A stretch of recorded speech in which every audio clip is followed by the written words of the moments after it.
wakati tuliketi chini, tulisema Kenya hii ilirudishwa nyuma na siasa ya ukabila.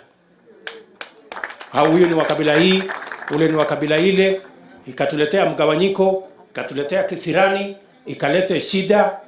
Na hiyo siasa ndio dawa tulisema Jubilee, ambayo itaunganisha Wakenya wote wawe kitu kimoja, ndio dawa ya siasa ya ukabila. Tunaelewana?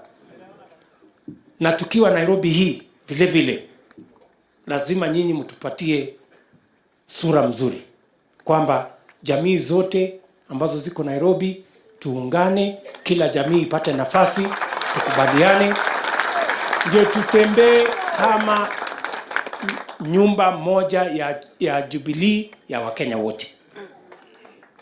We are delivering Jubilee. We are going to take over Nairobi. We will have a governor Nairobi wa Jubilee. We will have a senator Nairobi Jubilee. We will have a women rep Nairobi Jubilee. We will have MPs and MCAs Nairobi Jubilee. That is bigger than all of us who are here.